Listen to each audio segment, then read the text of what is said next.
Hi there, and welcome again to all participants. We invite you to participate in our Minds On activity, as others are likely just joined in. We will be using Mentimeter for some interaction during this webinar, so having a cell phone or another personal device handy would be helpful. The purpose of the Minds On activity is to build some common ground as to why we are all likely here participating in this webinar today. And the question prompt is on the slide for you, as is the Menti code at the top there.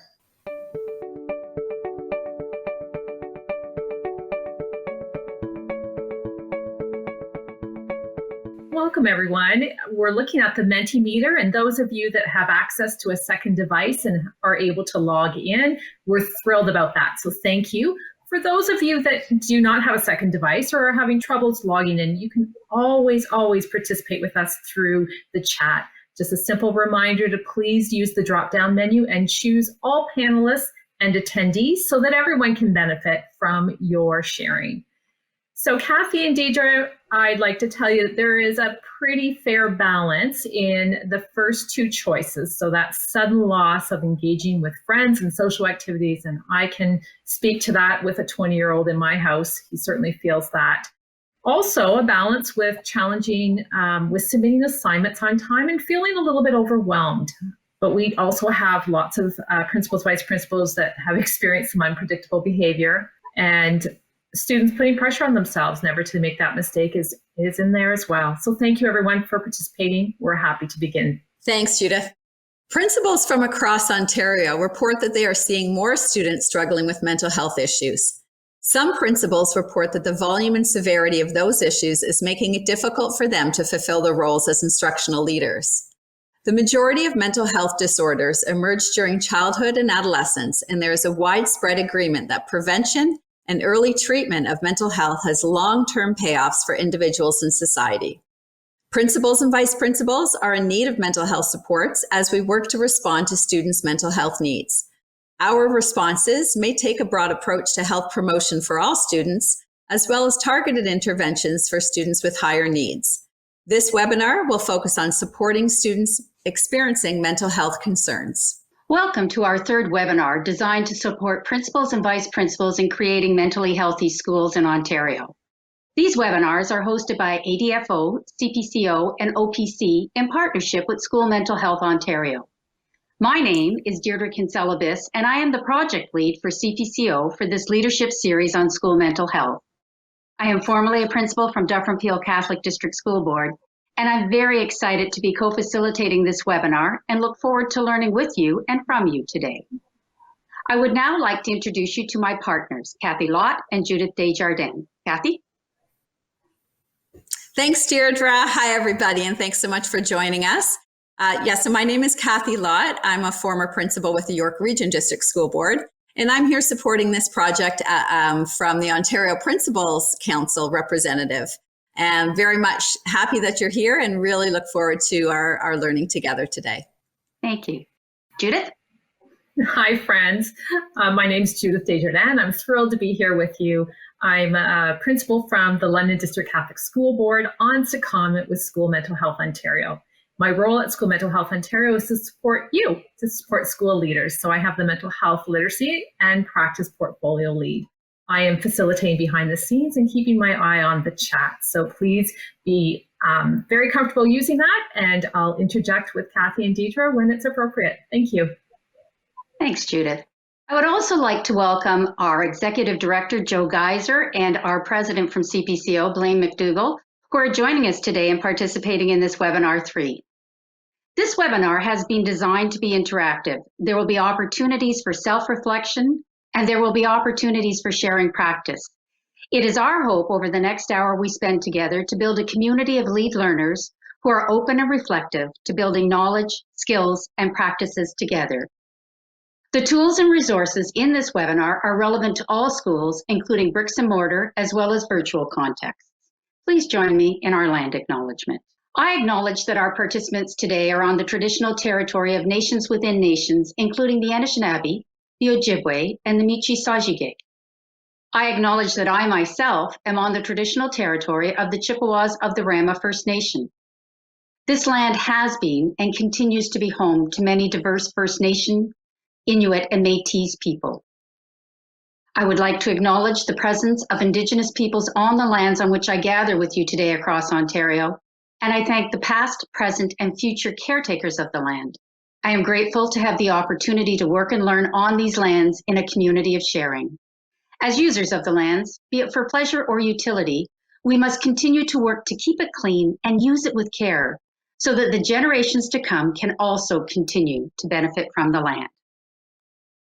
Now I ask you to please join us in our opening prayer. In the name of the Father, Son, Holy Spirit, amen. Good and loving God, we thank you for creating the world in all its beauty. We thank you for memory, which enables us to build on experiences of the past, for imagination, which admits us to a wilder world than we could have otherwise known, and for foresight, by which we plan for the future. Bless this unseen work that we do on behalf of our Catholic students who, through their Catholic education, will strive to make a difference in the world. We ask this in your name, in the name of the Father, Son, Holy Spirit, amen. As you can see on the slide here, these are our learning goals for today's webinar. You will gain a deeper understanding of a strong circle of support, supports for students struggling with mental health concerns, and tips on how to talk with parents and caregivers. So welcome again, and please join us in a mental health check-in. And looking at these 6 emojis on the screen, choose one in response to the question, how has your day been going? Please select one of the 6 emojis and add your choice to the Mentimeter link. So as people are getting set up, I was just going to say, I'm feeling a little bit like number 6. I'm ready to go. I'm here. I'm thrilled to be here. This is the 3rd of a 3-part series. But we also have lots of principals and vice principals who are actively engaging. So Deidre and Kathy, we can see we've got lots of 6s. That thumb is up. We're ready to go. We have a few going, why am I here? Or how is my world going right now? A little bit of scratch on the head. And some mischievousness perhaps going on with our little man with the eyeglass, or maybe you're digging deeper into mental health. I'm not sure what you're expressing. We don't see anyone being really silly today. And, we also have to be aware of our colleagues that are perhaps struggling out there going, there's so much going on right now. Back to you, Deidre and Kathy. Thanks, Judith. I'm definitely a 6 and looking forward to continuing on here. So why do we do feelings check-ins? A key SEL competency is self-awareness. So that starts with students being able to identify how they feel. A daily feelings check-in will help students and all of us learn to recognize different emotions and also the intensity of our emotions. So we can't manage a feeling if we can't recognize it. So doing these check-ins normalizes feelings. When we do check-ins with students, we help teach students to recognize that all feelings are okay.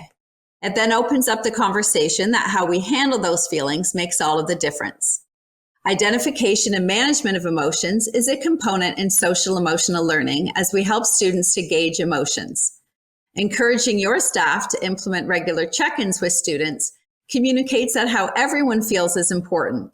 It's a simple daily task to do that shows students that we care, you matter, we want to listen, and we're here to support individual needs. So throughout this webinar, please take note of these emojis as cues to action. So when you see the emoji on the left of the slide, we encourage you to share an idea or a thought to our discussion. When you see the emoji on the slide in the center, we encourage you to text a friend or add to the chat box.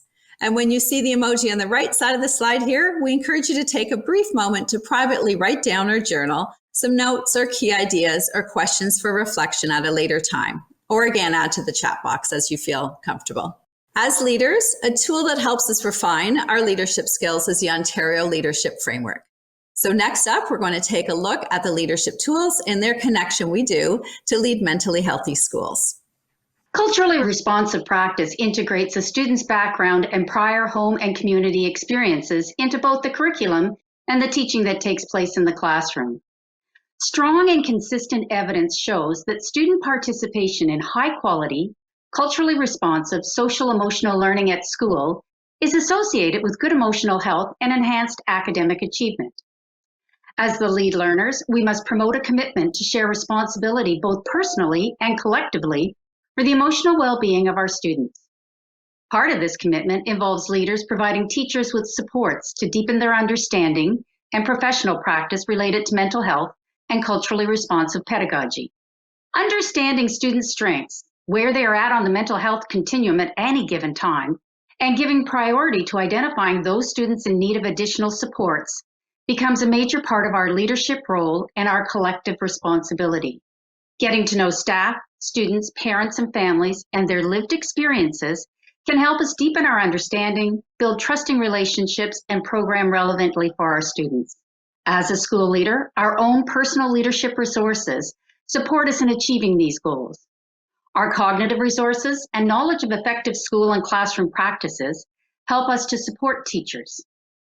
Our psychological resources and ability to be proactive enables us to put the necessary supports in place for students. Equity considerations are important to building mentally healthy schools because stigma, stereotype, and implicit biases are still very much part of our daily reality. As culturally responsive leaders, we need to take time to explore our own attitudes, values, and beliefs. We evaluate the world through the biases that shape our perception of reality. Researchers tell us that we can't consciously force ourselves to stop these biases from forming, but we can learn to acknowledge that these biases exist and impact our thoughts and decisions. We also know that we can take steps to reduce the impact of unwanted, negative, implicit biases by gradually unlearning them and replacing them with new associations. If we as leaders want to disrupt the status quo of unequal outcomes in our schools, we have to start with ourselves. By examining our role in perpetuating the inequities in our school, we grow a deeper understanding about the gaps that exist. So for the purposes of today's webinar, we're now going to take you through a modeled guided thinking exercise to explicitly help you look at your own implicit biases. We ask you to read this slide. It will ignite your thinking for the upcoming activity. Take a moment. And now what we'd like you to do is add to the chat box whether you agree or disagree with these equity considerations. So we're seeing agrees come in so far. Oh, 100% agreement. So yes, we do agree. Okay, that frames our thinking for this. Guided thinking exercises are useful in developing personal self-awareness. This kind of exercise will help you to deconstruct your thinking processes by examining and questioning your own thinking patterns. This exercise can also be modified to be used effectively at a staff meeting. This is the situation we'd like you to think about. A student you know has an attendance problem. The student is late for school often, and the teacher is not responding in a supportive manner. Please hold this situation in your mind as we move forward to the next part of the exercise. Now, we want you to think about the following questions. First of all, we want you to think about what made you think the outcome of the situation was questionable. As we know, there are many situations that may happen that make a student late for school, and many are out of their control. For example, was the student late because they were making lunches for siblings? Or was the student's sleep interrupted because of a domestic situation? Or is this student feeling unsafe about coming to school because of a recent bullying incident? Student lateness is a problematic situation that needs to be investigated. Did the teacher investigate the situation and provide an opportunity for the student to be heard? If the teacher was not responding in a supportive manner, then likely assumptions were made about the reasons for lateness, and the teacher assumed that the student was in control of the lateness. Now, the second thing we'd like you to think about, would the situation have been different if this was your own child? And if so, how? Well, if this was your own child, a caring approach would have been used. An effort would have been made to understand why the lateness occurred. An attempt would have been made to reassure the student and make them feel safe. And the third thing we'd like you to ponder, how might the situation be different if the family or child involved were from a different race or background? Now, this is a question that requires teachers to go deep and reflect on their practice. Should there be a different approach used for different students? If there was a different approach used, was the difference culturally responsive? In a staff meeting, this is a great, rich discussion point. Self-awareness is key. So now we want you to take a moment to think about your thinking pattern. The first thing we want you to do is name the implicit bias that may have interfered with your thinking. Assumptions about punctuality and compliance were made in this situation, as well as assumptions about the student's control of the situation. Our underlying attitudes and stereotypes about people who are late and people who are punctual may also come into play. The second thing we want you to do, we want you to self-reflect on why you thought this way. For example, do you associate punctuality as a success? Or do you associate lateness as a failure? Do you have embedded cultural beliefs about being on time that carry with you into the workplace? And the third thing we'd like you to think about, what might prompt you to reframe your thinking? So, instead of assuming the lateness was intentional and within the student's control, switch lanes, take on a new perspective, and think about why the lateness might have occurred. Seek first to understand the root causes of the lateness. As school leaders, we must take the time to understand why we think the way we think. We must understand ourselves as well as provide opportunities for others to explore their thinking. So we've now given you a sample guided thinking exercise. Now what we're going to do is invite you to share an example of how you might provide other opportunities for your staff to explore their own implicit biases. Take a moment and think and share your ideas in the chat box. For me, an example that comes to mind is Kiss and Ride and the assumptions perhaps that I made about families that seem to be pushing their child out of the car and not necessarily saying have a great day. And I make assumptions assuming I knew what that parent was going through at that point, or I made assumptions on their parenting. And I would do that differently now. I would certainly do that differently. Luciana has pointed out in the chat about that example of power imbalance at play, assumptions about poverty. Actually, that triggers for me the assumptions about what children eat and when they should eat it, and how poverty plays into that. So I invite you, as Deidre did, to continue to think about examples that are lived within your own school that sometimes give us reason to pause and think about, why did I make that assumption? Or is that implicit bias at play? Because we're trying to make implicit bias conscious. And when we can make it conscious, then we can start to respond differently and perhaps with more compassion. Thanks, Deidre. Thank you, Judith.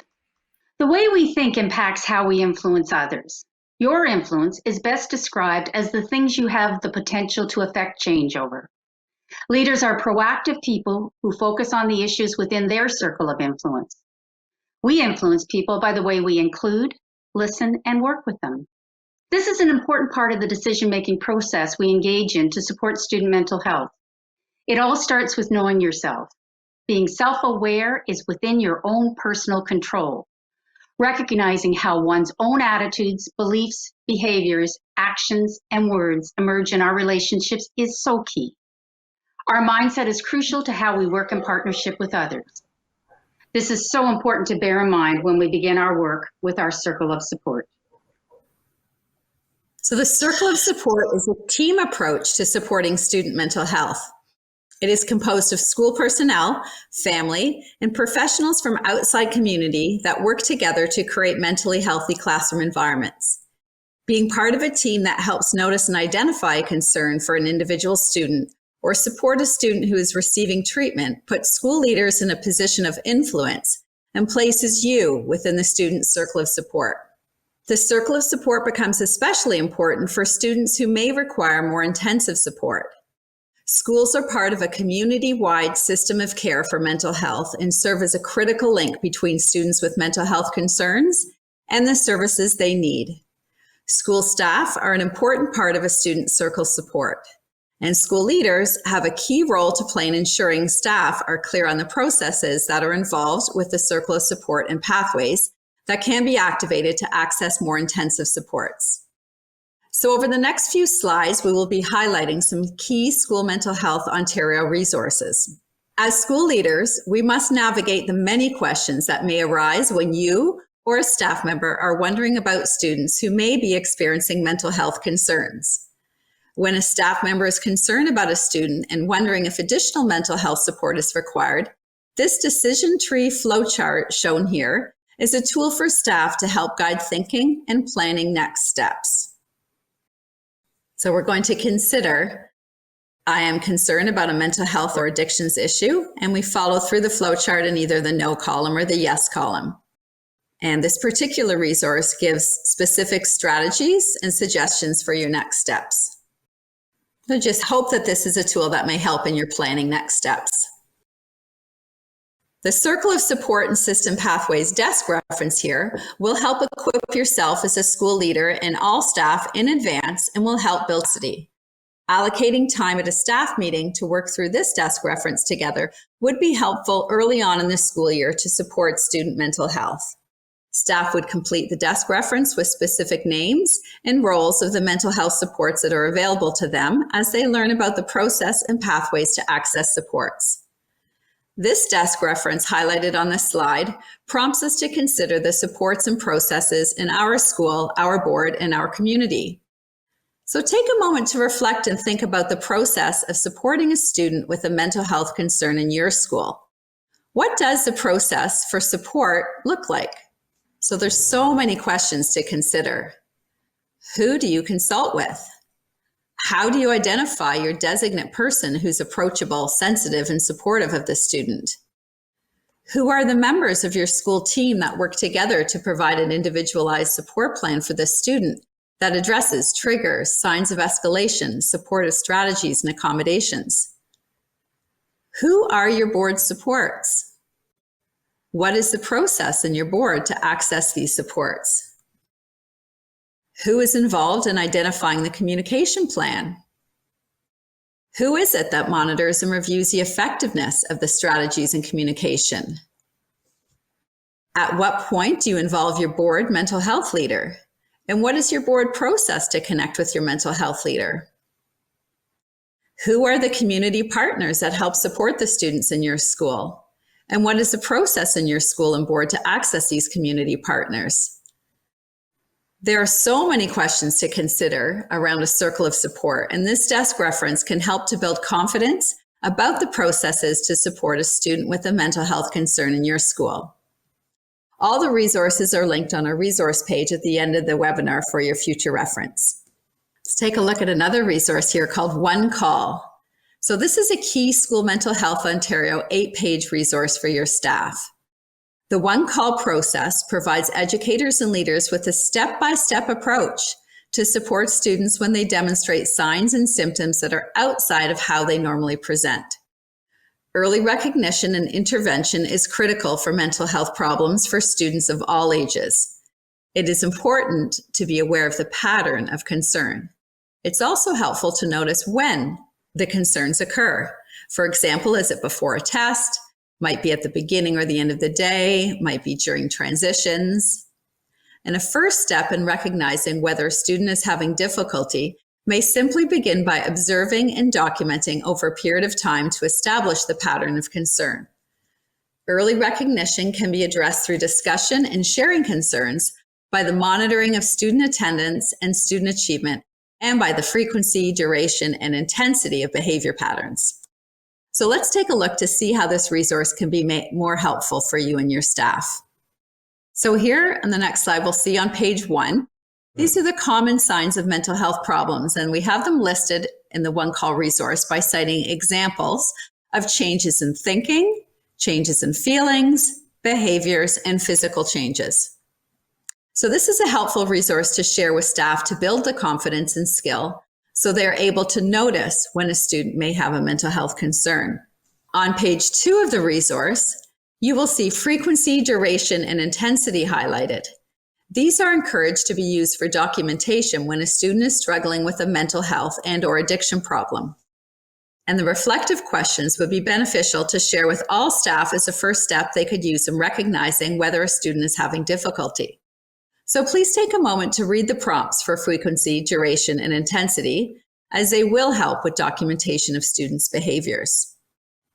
And now on page 3, this identifies the One Call acronym that serves as a reminder of the steps educators and leaders can take in providing support. The One Call resource connects with the Circle of Support resource. Let's remember that there are many people in a student's circle of support who have a role to play.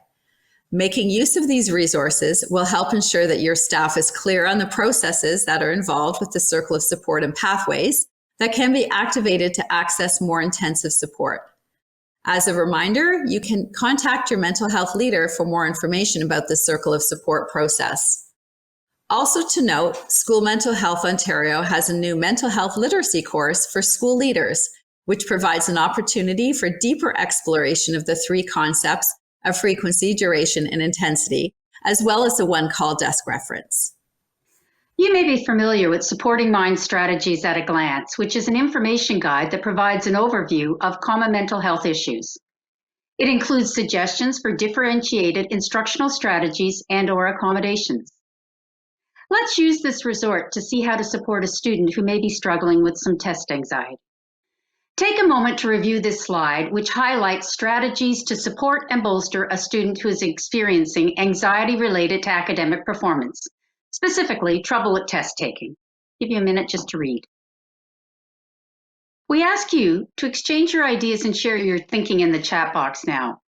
We invite you to share an idea that you've read on this slide that caught your attention. Share how you might use this in your school. There's lots of great ideas on this slide.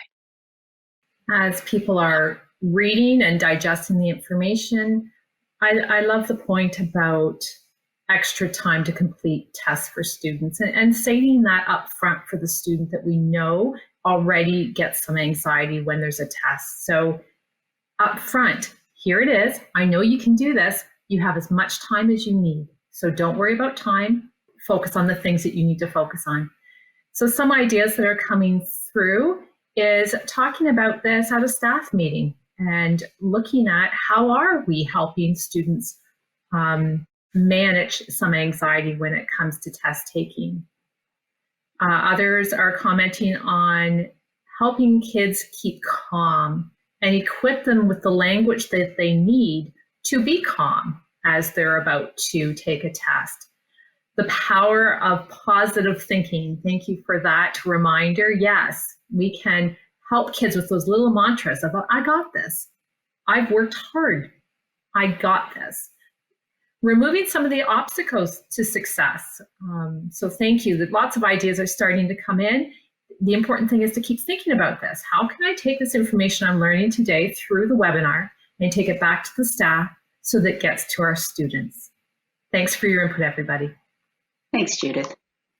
As school leader, you may be frequently faced with students who experience various levels of distress related to a range of different needs, including academic, social, emotional, and behavioral. Sometimes the needs are straightforward, and yet on other occasions the problem is more complex and requires a comprehensive approach to supporting the student. The 6 R's framework for school leaders provides an example of an approach that can be used with students seeking help. The framework incorporates some simple elements. It includes receiving and welcoming the student, helping the student to relax and manage the intense emotions they're experiencing, reframing and validating the student's feelings and helping the student to view their problem in another way, redirecting the student to help them find next steps and actions, referring the student for additional supports if necessary, and recording and documenting the situation and any actions that have been committed to. We would now like to invite you to make some connections between the 6 R's for school leaders and your own school. What are you doing in your own school that aligns to the 6 R framework? What is working well?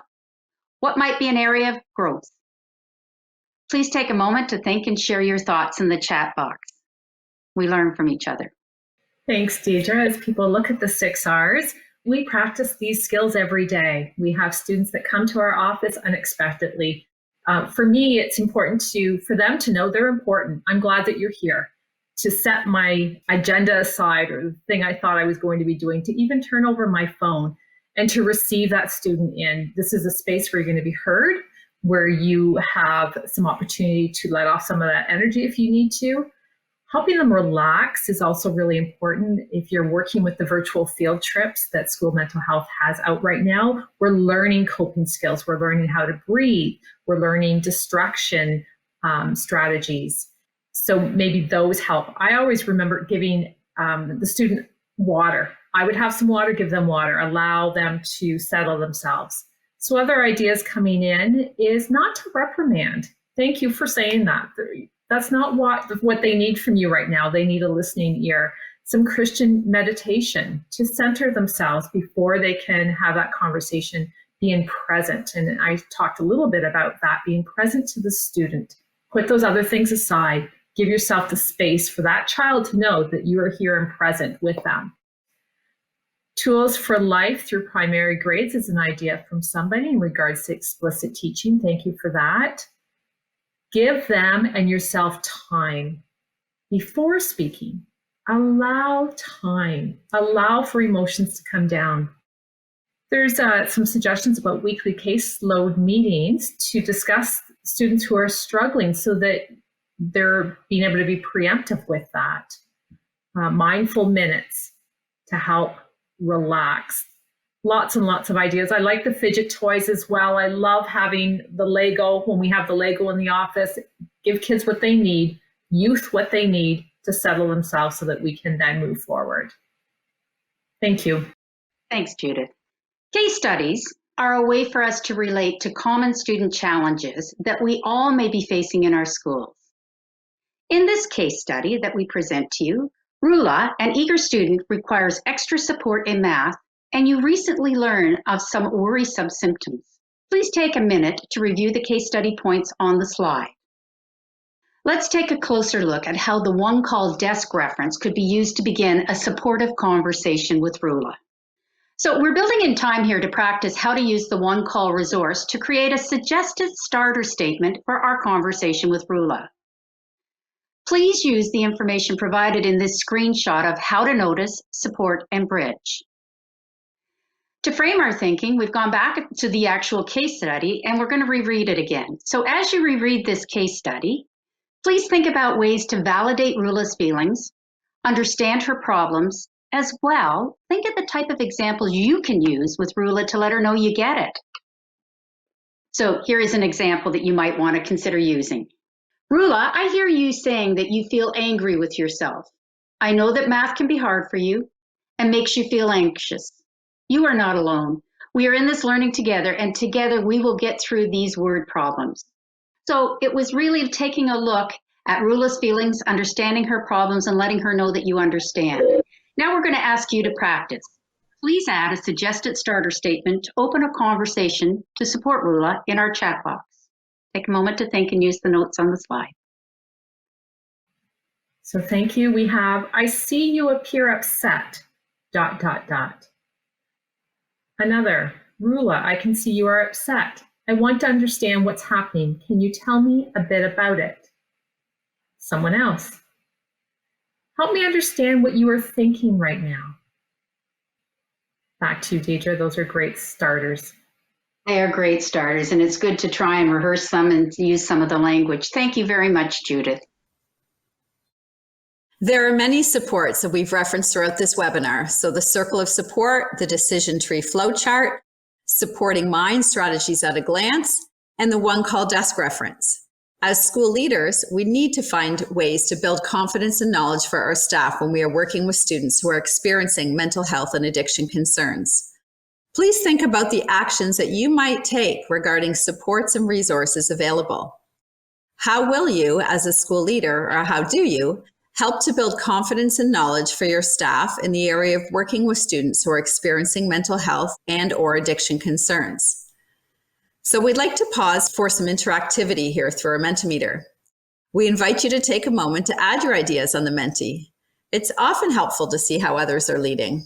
So what are some actions you might take to help staff build confidence and knowledge about supports and resources available? So as our principals and vice principals, oh, they're quick. You are quick at pulling out your phones to do this. So modeling strategies, honoring how people are feeling, setting up virtual folder and have resources handy for all, possibly having private conversations with staff that appear to be struggling. Continue to share the online resources. And with that, I just want to add that while we're looking at lots of resources from School Mental Health Ontario, there's layers to them. They go much deeper with lots and lots of supportive strategies. So I encourage you to look at the school mental health website and go deeper with the resources. Another idea is discuss supports at the staff meeting and meeting informally with them to see how they are doing. Consistent check-ins provide opportunity to build trust. Great ideas. Some others have put into the chat, embed mental health in staff meetings and providing resources continuously. The use of the team approach to support the youth. So having that circle of care very explicit so that everyone knows what that team approach is. So again, thank you so much for your participation.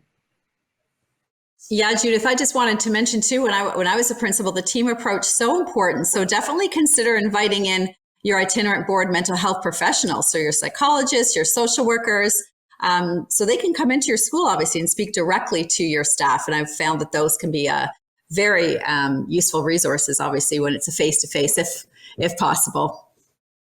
So the most effective strategies during a challenging moment with a student who has a mental health concern is to come from a place of support and compassion, to maintain a relationship by listening, and to be truly present with the student. As school leaders, we often have supported students who struggle with their emotions and behavior at school.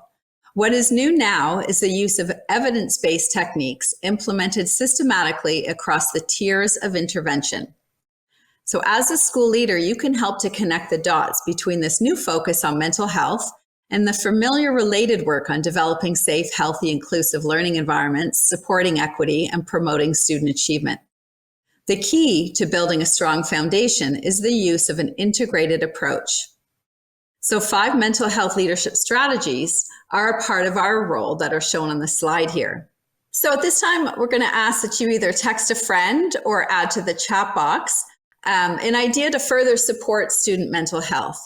So please consider what other ideas or leadership strategies do you have to support student mental health?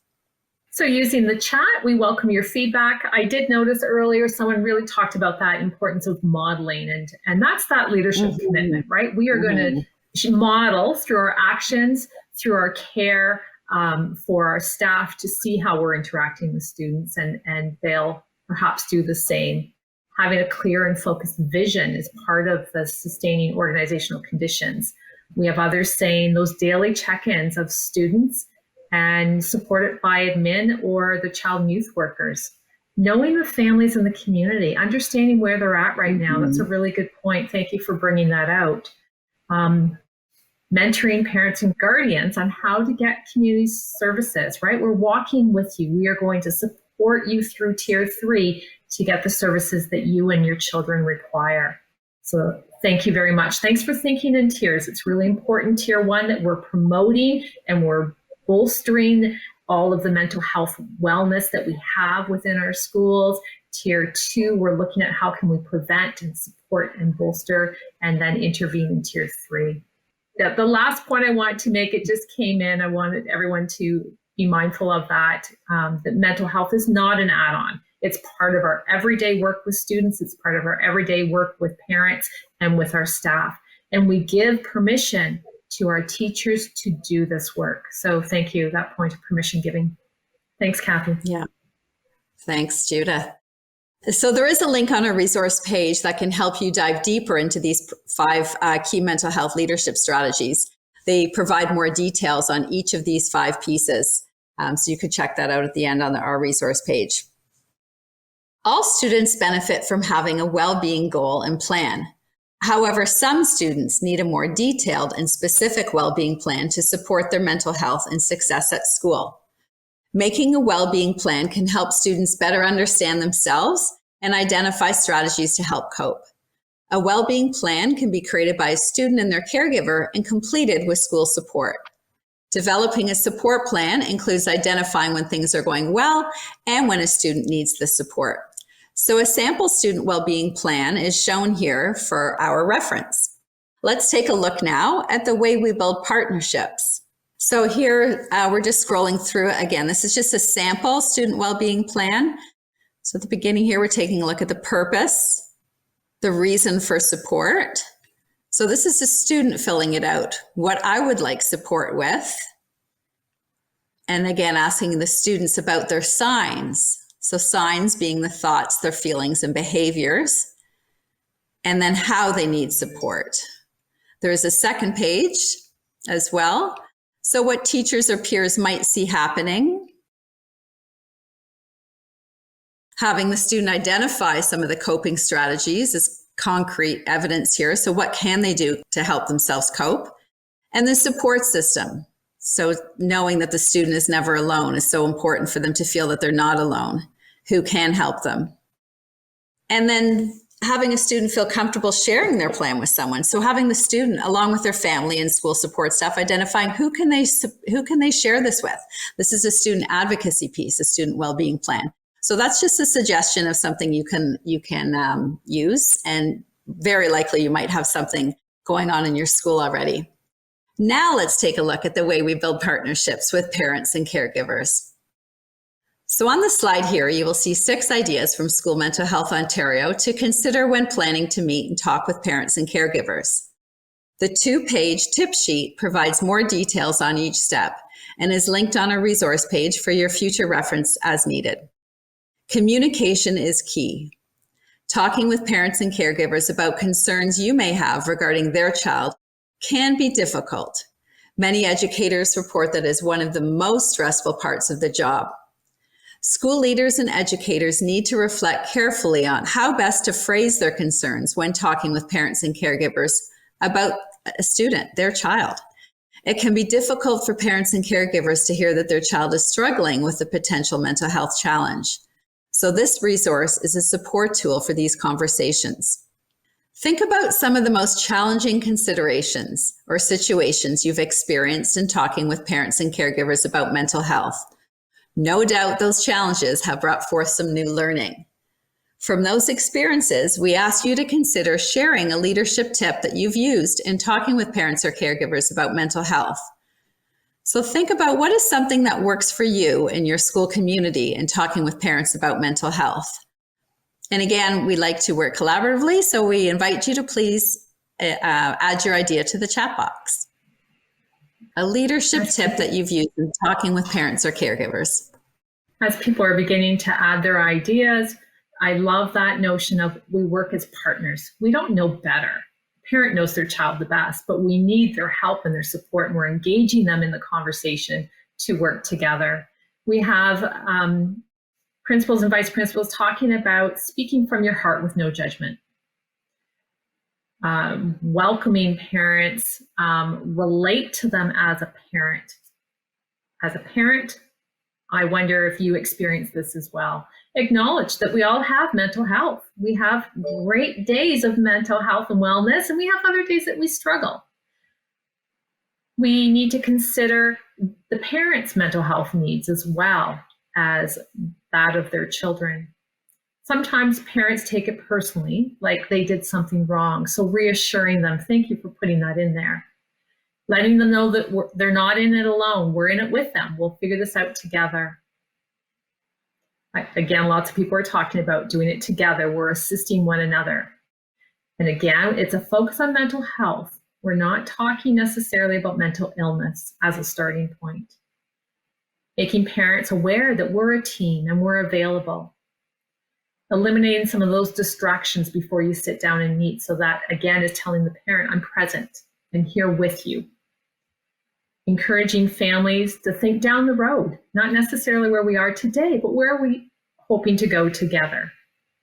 Again, that concept of we're in this together, having good relationships with families makes it easier to talk to them. So that talks about setting the stage ahead of time. We're not waiting for a challenge to come up. We're working hard as principals and vice principals to create a really comfortable school community that's welcoming and supportive, so that when we do have to have difficult conversations, we're already at a better place. Lots of conversation about collaborating as well. So again, thank you so much for participating in the chat. It really helps our dialogue. Kathy? Parent and caregiver conversations can be sensitive, emotionally charged, and challenging. Personal self-awareness is so important.